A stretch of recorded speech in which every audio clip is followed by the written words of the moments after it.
ಇನ್ನು petrol diesel ದರ ಏರಿಕೆಯ ಎಫೆಕ್ಟ್ ಹೇಗಿದೆ ಅಂತಂದ್ರೆ ಶಾಲಾ ವಿದ್ಯಾರ್ಥಿಗಳ ಪೋಷಕರಿಗೆ ಮತ್ತೊಂದು ಶಾಕ್ ಈಗ.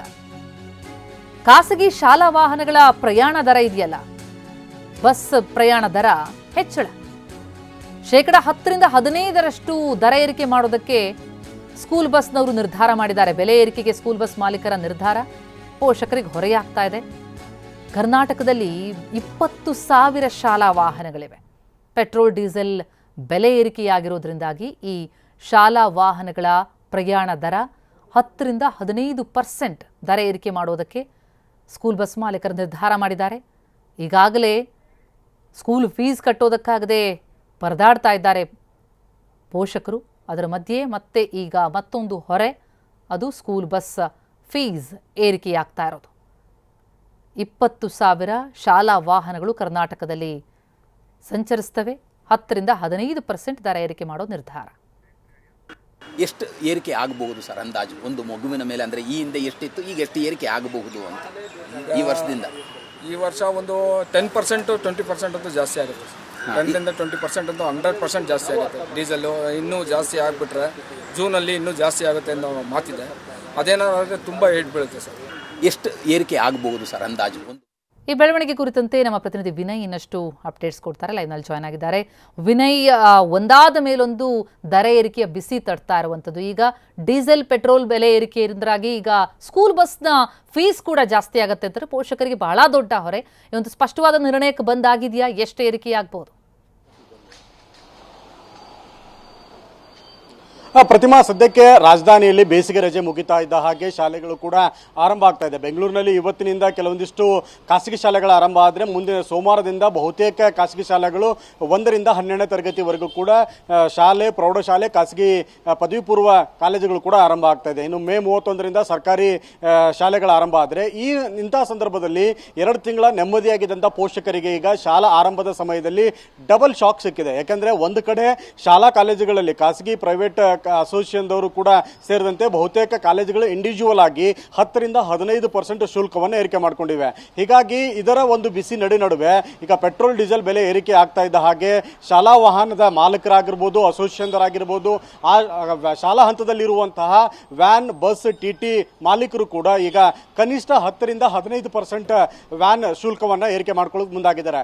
ಪೋಷಕರಿಗೆ ಇದು ಡಬಲ್ ಶಾಕ್ ಆಗಿದೆ. ಒಂದು ಕಡೆ ಫೀಸ್ ಏರಿಕೆ ಆಗಿದೆ, ಮತ್ತೊಂದು ಕಡೆ ಈ ಶಾಲಾ ವಾಹನಗಳ ಬಾಡಿಗೆ ಮಕ್ಕಳಿಗೆ ಕರೆದುಕೊಂಡು ಹೋಗೋದಕ್ಕೆ, ಡ್ರಾಪ್ ಮಾಡೋದಕ್ಕೆ ಮತ್ತು ಪಿಕಪ್ ಮಾಡೋದಕ್ಕೆ ಇರುವಂತಹ ಆಟೋದಿಂದ ಹಿಡಿದು ಮಿನಿ ಬಸ್ ಆಗಿರ್ಬೋದು ಮತ್ತು ವ್ಯಾನ್ಗಳಾಗಿರ್ಬೋದು, ಇವೆಲ್ಲವೂ ಕೂಡ 10ರಿಂದ 15% ಶುಲ್ಕವನ್ನು ಏರಿಕೆ ಮಾಡಿಕೊಂಡು ಈಗಾಗಲೇ ಪೋಷಕರಿಗೆ ಸೂಚನೆ ಕೊಟ್ಟಿವೆ.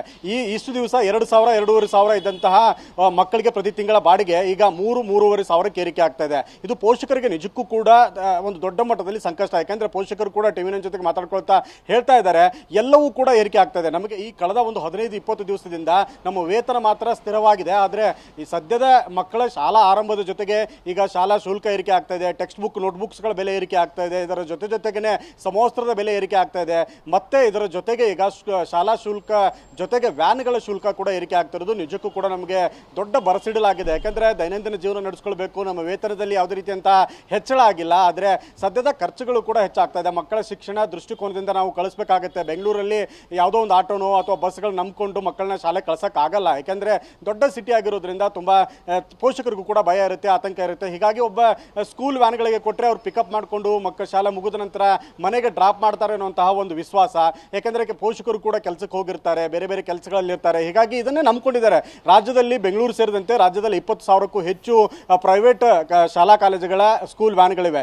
ಎಲ್ಲವೂ ಕೂಡ ಈಗ 10ರಿಂದ 15% ಏರಿಕೆ ಮಾಡ್ಕೊಳ್ತಾ ಇದೆ. ಇದು ಪೋಷಕರು ನಿಜಕ್ಕೂ ಕೂಡ ದೊಡ್ಡ ಮಟ್ಟದಲ್ಲಿ ಸಂಕಷ್ಟ ಆಗಿದೆ. ಹೀಗಾಗಿ ಪೋಷಕರು ಒಂದು ಮನವಿ ಮಾಡ್ತಾ ಇದ್ದಾರೆ, ಈ ವರ್ಷ ಒಂದಿಷ್ಟು ಶಾಲಾ ಶುಲ್ಕವನ್ನಾದ್ರೂ ಕಡಿಮೆ ಮಾಡಿ, ಇಲ್ಲ ಅಂದ್ರೆ ಶಾಲಾ ವಾಹನಗಳ ದರ ಏನು ಏರಿಕೆ ಮಾಡ್ತಿದ್ರೆ ಅದನ್ನ ಕಡಿಮೆ ಮಾಡಿ. ಎರಡೂ ಹೊರೆ ನಮಗೆ ಬೇಡ, ಒಂದ್ಯಾವ್ದಾದ್ರೂ ನಾವು ತಡ್ಕೊಳ್ತೀವಿ, ಆದ್ರೆ ಎರಡೂ ಕೂಡ ನಮಗೆ ಡಬಲ್ ಶಾಕ್ ಆಗುತ್ತೆ ಅನ್ನೋ ಮನವಿಯನ್ನು ಕೂಡ ಶಿಕ್ಷಣ ಸಚಿವರಿಗೆ, ಸಾರಿಗೆ ಸಚಿವರಿಗೆ ಗಮನಕ್ಕೂ ತರ್ತಾ ಇರುವಂತದ್ದು. Pratima, thank you Vinay.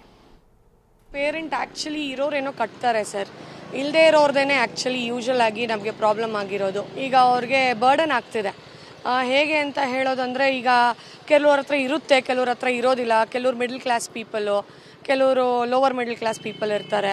So ಹಾಗಾಗಿ ಅವ್ರಿಗೆ ಬರ್ಡನ್ ಆಗ್ತಿದೆ ಫೀಸು. ಯಾಕಂದರೆ ಎವ್ರಿ ಇಯರ್ ಅಲ್ಲಿ ಚೇಂಜ್ ಇದೆ, ಫೀಸಲ್ಲಿ ಚೇಂಜಸ್ ಇರೋದ್ರಿಂದ ಏನಾಗ್ತಿದೆ ಅಂತಂದರೆ, ಅದು ಒಂದು ಸ್ಟ್ಯಾಂಡರ್ಡ್ ಫೀಸ್ ಆದರೂ ಮಾಡಿದ್ರೆ ಪೇರೆಂಟ್ಸ್ಗೆ ಗೊತ್ತಾಗುತ್ತೆ, ಎಸ್ ಹೌದು ಎವ್ರಿ ಇಯರ್ ದರ್ ಇಸ್ ಒಂದು ಸ್ಟ್ಯಾಂಡರ್ಡ್ ಫೀಸು. ನಾವು ಬರೋ ವರ್ಷಕ್ಕೆ ಇದನ್ನು ನಾವು ಎತ್ತಿಡಬೇಕು ಅನ್ನೋದು ಒಂದು ಗ್ಯಾರಂಟಿ ಬರುತ್ತೆ.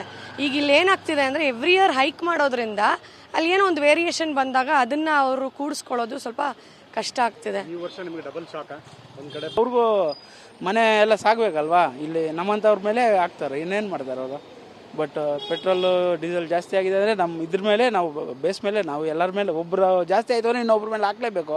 ಸೈಕಲ್ ಇದೇನು ಮಾಡೋಕ್ಕಾಗಲ್ಲ, ಎಲ್ಲ ಬೆಲೆ ಇದೆ, ಏನೂ ಮಾಡೋಕ್ಕಾಗಲ್ಲ, ಅದು ನಿಭಾಯಿಸ. ಸ್ಕೂಲಿಂದ ಕೂಡ ಎಲ್ಲ ಜಾಸ್ತಿ ಆಗಿದೆ ಅಂದ್ರೆ ಸ್ಕೂಲ್ನವ್ರಿಗೂ ಮೇಂಟೆನೆನ್ಸ್ ಎಲ್ಲ ಜಾಸ್ತಿ ಆಗುತ್ತೆ. ನಾವು ಅವ್ರದ್ದು ನೋಡ್ಬೇಕು. ನಾವು ಒಂದೇ ನಮ್ಮ ಡೈರೆಕ್ಷನ್ ಮಾತಾಡಿದ್ರೆ ಕಷ್ಟ ಆಗುತ್ತೆ. ಎಲ್ಲದೂ ನೋಡ್ಬೇಕಾಗತ್ತೆ. ಸುಮ್ಮನೆ ರೇಟ್ ರೈಸ್ ಮಾಡಿದಾಗ ನಾವು ಮಾತಾಡಬೇಕಾಗತ್ತೆ. ಎಲ್ಲದೂ ಜಾಸ್ತಿ ಆದಾಗ ಅವರು ಮಾಡಬೇಕಾಗತ್ತೆ. ಸ್ಕೂಲಿಂದ ಕೂಡ